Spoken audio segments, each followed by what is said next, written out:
There's an old Chinese curse, may you live in interesting times. You guys are certainly living in interesting times. I hope you're doing okay. This is the last, we've got 3 weeks more of class, and so we're going to do energy, then we're going to do climate, and then we're going to do soils and weathering, and that last quiz will be during final exam time. So that's what's coming up. I think it'll go pretty straightforward. Pretty interesting time to be studying energy for a couple of reasons. If you look at when I made this slide originally, oil and gas prices were super high. They have been at various times in the past.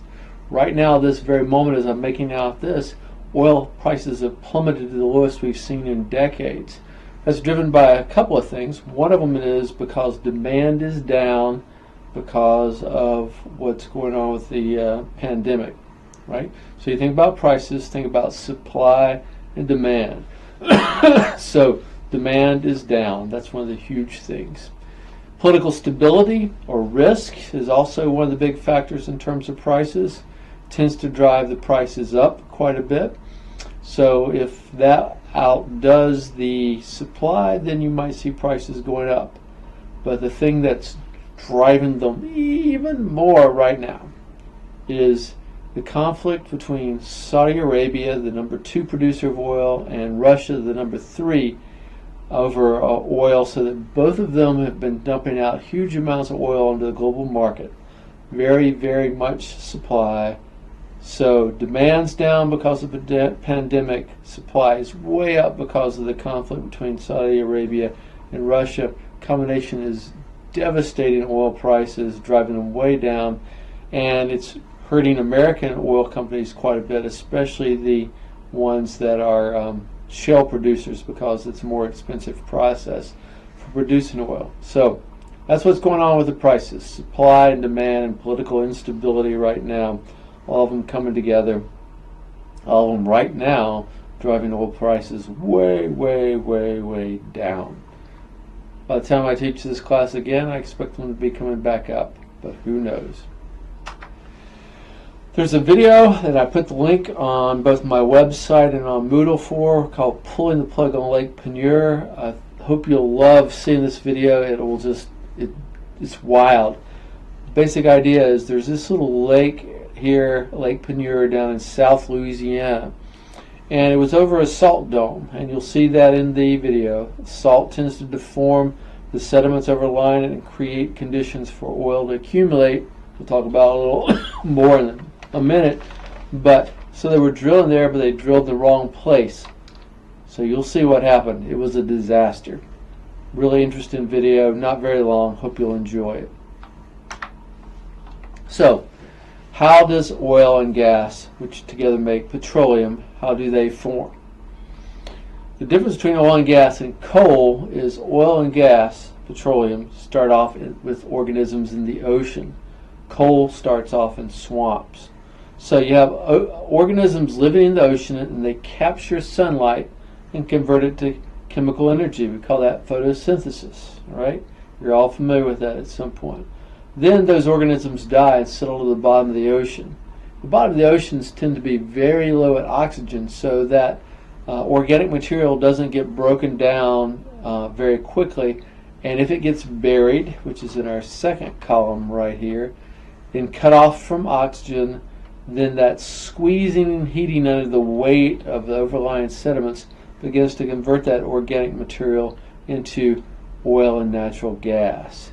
Now, as it gets squeezed out of the muds into any overlying sands, it starts to accumulate in what's called a trap. And that's what we drill down into to try to hit that oil and gas and recover it. So, starts off in the oceans, buried, cut off from oxygen, squeezed and heated, and converted into oil and gas, accumulating in layers, mostly sand or limestones, where it can then be pumped out of the ground. As I said, the big difference with coal starts off in swamps, but from then on the process is very similar. The living organisms that convert sunlight into chemical energy die, they fall to the bottom of the swamp. Swamps don't have much oxygen, They get buried, they get converted into pure and pure forms of coal, lignite into pure coal. And so that cutting off from oxygen, that burial, that squeezing and heating, it converts organic material into coal. Big difference, the starting point, oceans for petroleum, swamps for coal. Where does the United States get its oil? Well, it's now become a net producer of oil. That said, we still trade a lot. One of the key things when we look at where any country gets oil is the cost of transportation. The second is the cost of production. So the cheapest way to pump oil, to get oil to market, is by pipeline. So if you look at Canada and Mexico, major producers, well, they're right next door to the United States. And so by pipeline, we can get that oil very quickly to refineries in the Gulf Coast, mostly, but a few other places as well. So, cost of transportation. Saudi Arabia, we ship it by big boats. Same thing from these other places. So, the transportation cost getting across the Atlantic Ocean to the Gulf of Mexico where it gets refined, that's what drives that. So Venezuela is very close by, comes right up the coast to to the Gulf of Mexico. Same thing with Colombia, right? But then the other thing is the cost of production. Saudi Arabia has a lot of oil and it's very easily obtained, and so their cost of production is relatively low. So that's one of the reasons why they can produce a lot of oil that we use. So cost of production and the cost of transportation, those are the two big things that go into where the total price is cheapest for us to get our oil. How do we use that energy? Well, it's changing some, but coal is used primarily for producing electricity, and the amount of coal being used has gone down radically as natural gas prices have fallen and natural gas is taking its place. We're also using some other sources of energy we'll get to in just a minute for electricity. Oil is used more than anything else for the transportation industry, for gasoline, right? So that's a big one, but also for industrial purposes as well. So think about coal for electricity, and think about oil for gasoline, think about natural gas for heating, such as heating power plants, for making electricity, and for heating homes. So natural gas is what is often common on your stove. Now, why is natural gas replacing coal for generation electricity?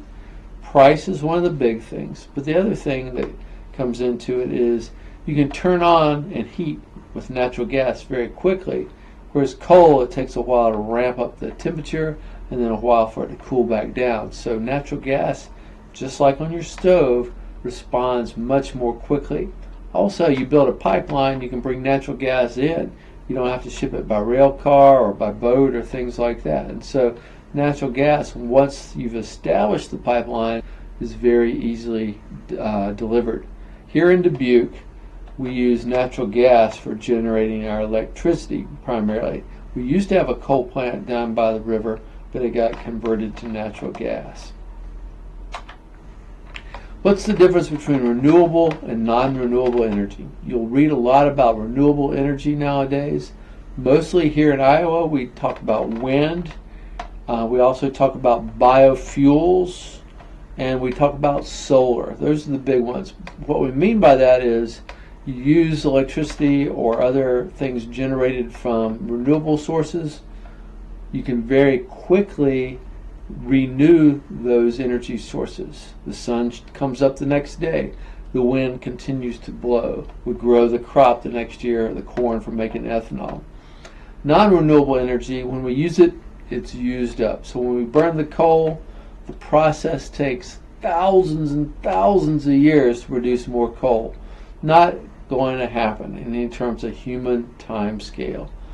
When we use up oil and gas, it's used up on a human time scale. So it's that human time scale whether we can go back to the source and use it again, if it's going to be there tomorrow, go be there next year, that's what we're talking about. So examples then for renewable: wind, solar, and biofuels, and for non-renewable, coal, oil, and gas.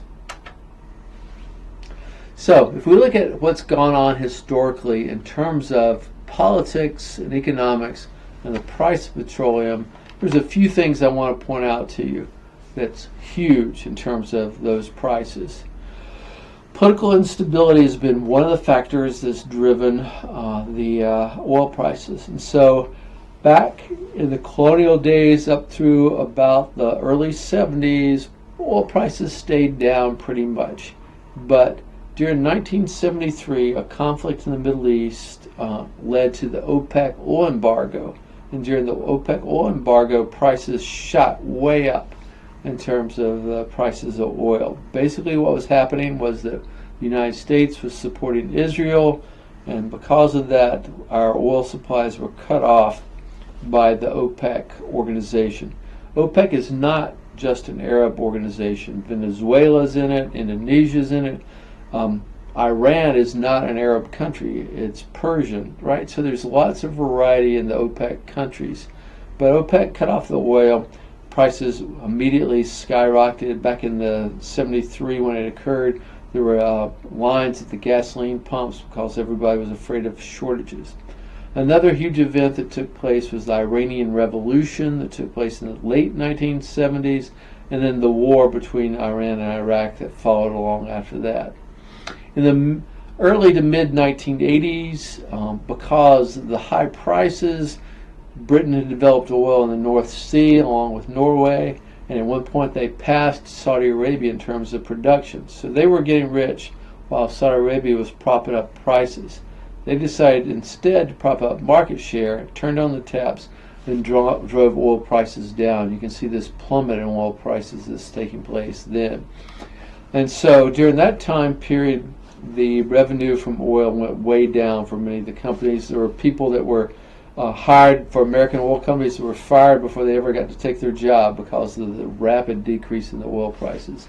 Oil prices then stayed fairly stable all that time period, jumped up in 91 with the for briefly because of the first Persian Gulf War, but didn't stay up for very long. But then oil prices started to go back up in the mid 90s, going up because of world oil demand going up a whole lot higher. Now, what we're seeing today in terms of oil prices, I mentioned earlier, driven by a radical decrease in demand due to the pandemic that's going on right now, along with the conflict between Saudi Arabia and Russia in terms of production, so that they're producing a lot more oil, which is driving the prices down as well. You can also read an online thing about the OPEC oil embargo and third world debts in my book, but basically the idea is that when all this money came into the Middle East during the OPEC oil embargo, a lot of the money ended up going out of it into American and British banks, because what do you do when you got excess money? You either invest it or you put it in the bank. And at that point, there was not a lot of infrastructure in the Middle East for them to invest into. Well, how does a bank make money? A bank loans the money out. And so they loaned a lot of money to developing third world countries, many of which were dictatorships, and much of that money was not spent on things that could then generate revenue that could use to pay down that debt. And so those countries suffered for decades afterwards because of the big debt they'd run off and been unable to pay back. Okay, so key ideas then. We're talking about renewable and non-renewable energy. And then within the renewable energy, think wind, solar, and biofuels. Within non-renewable, think about oil and natural gas. And so make sure you understand the idea how those things work, what controls the prices. Oh, one other thing I should mention real quick. Renewable prices are plummeting rapidly because of changes in technology, particularly battery technology, but also other kinds of technology, making them far more efficient, so that we're at a point where many places in the world, wind and solar are cheaper than coal, oil, even natural gas. So It's going to be interesting to see how technology drives down the prices of renewable energy in the future. Have a good one. Take care.